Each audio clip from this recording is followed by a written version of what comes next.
Hello and welcome to the Night Vision Show. Now, it's no big surprise that I'm a huge fan of the DNT Optics ThermNight products, especially for airgun use, and the combination of digital day mode, nighttime infrared mode and thermal mode all at the press of a button is a real game changer. It really is.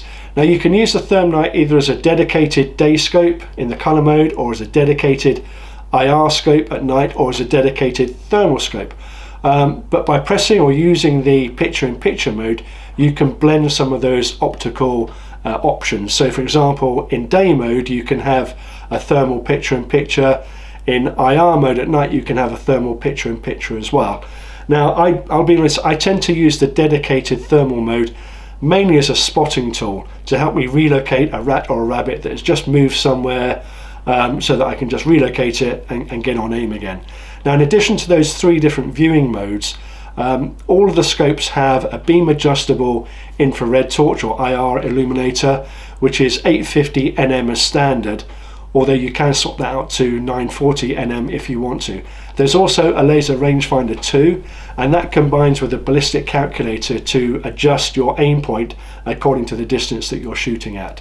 Now, I started off using the TNC225 model, which is the entry model, which retails at £999, but I've been using the TNC335R model, which is a higher spec and costs around about £1,800. There are a lot of similarities between the two scopes, but there are a few differences as well, so I thought I'd talk you through those differences and then also drop in some footage from a recent rabbit shooting trip in which I use both scopes so that I can show you the differences between the two. So how do these two products compare then in terms of statistics? This is the 225 over here, this is the 335 on the impact.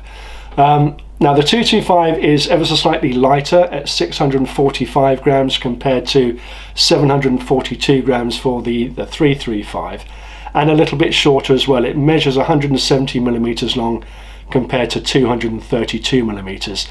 Now, it's not much of a difference, and both of them are very compact and very light.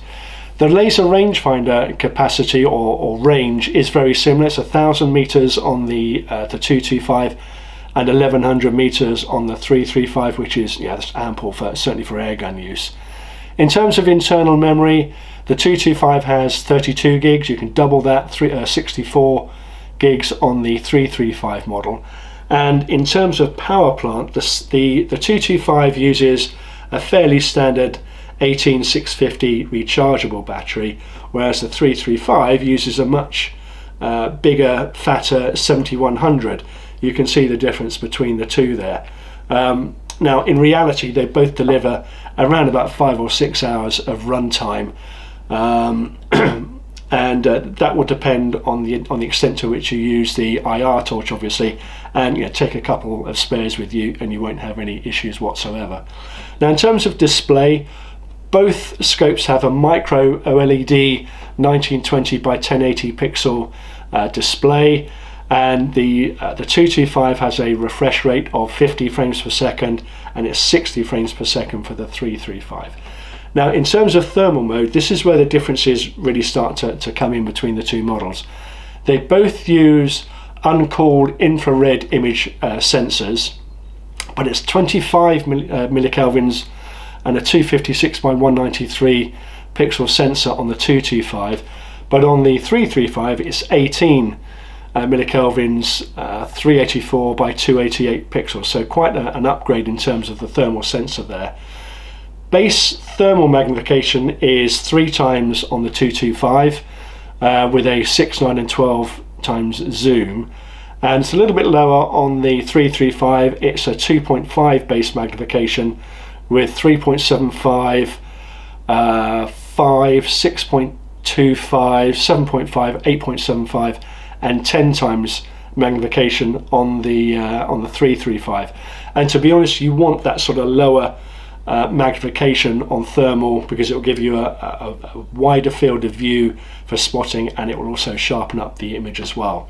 Now, in terms of IR mode, I couldn't find a claimed detection range for the 225, but on the 335 it's a claim detection range of 400 meters, and to be honest, I don't think that the 225 will be much less than that, and both of them are more than adequate, certainly for airgun use.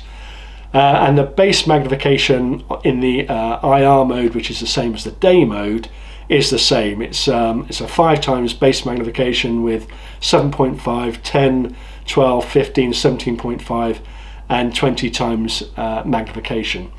Now the daytime color specs are broadly the same, although the TNC335 has a 35mm objective lens compared to a 25mm objective lens on the 225.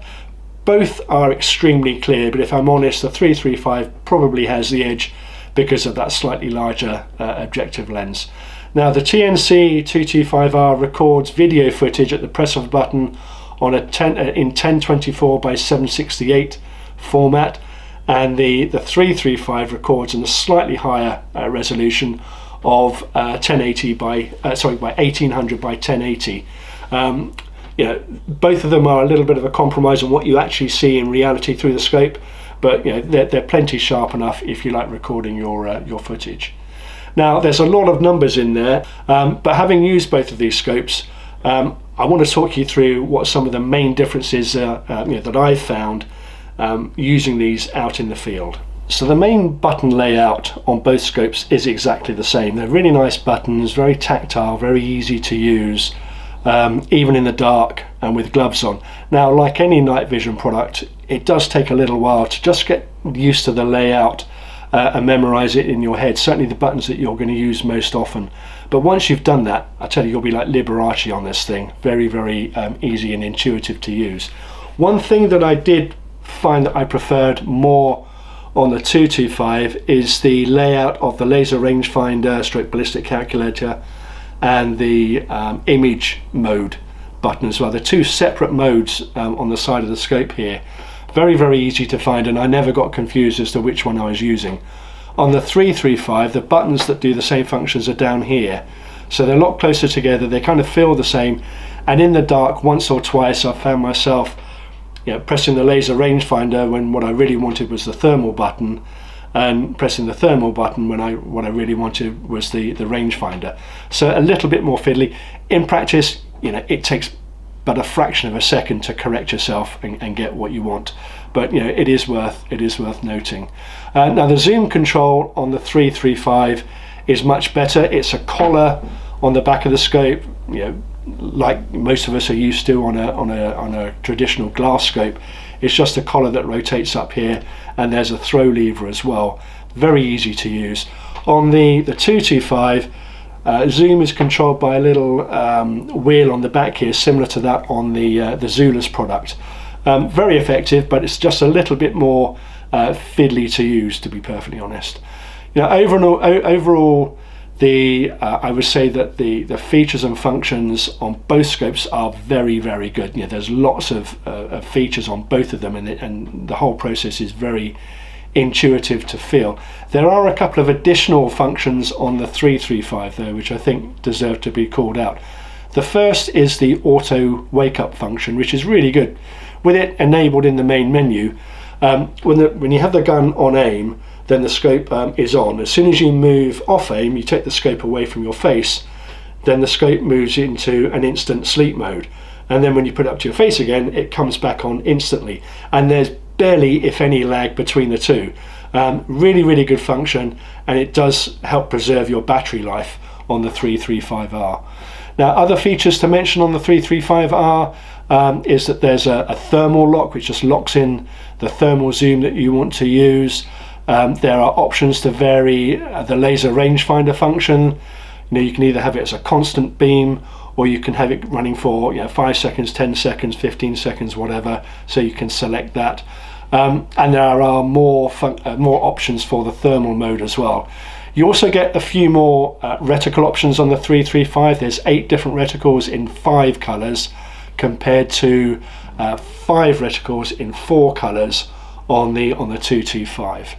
So that's enough chat. I want to show you now some footage from a rabbit shooting trip from a couple of nights ago. I was shooting from my truck, so apologies if you can hear some background noise. I was using the 335R on this rifle, an FX Impact Mark II.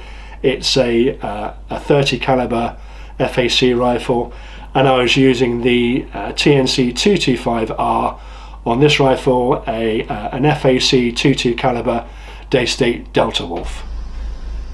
So these first few kill shots are with the TNC225R. You can see there the picture-in-picture. The thermal image is a little bit blurry. This is at what, 59 meters. It's enough to indicate that there's something there, but it's not the clearest image in the world. This is a little bit closer, 54 meters. You can see the green revised aim point there. That's pretty much on my zero distance, which is why it hasn't moved much from the center of the reticle. And again, not the clearest thermal image, but just an indication. And then the IR torch is a little bit obscured by the polytunnel poles there. Now these ones, the next few shots are with the TNC335R, and immediately you can see that the thermal image is that much clearer.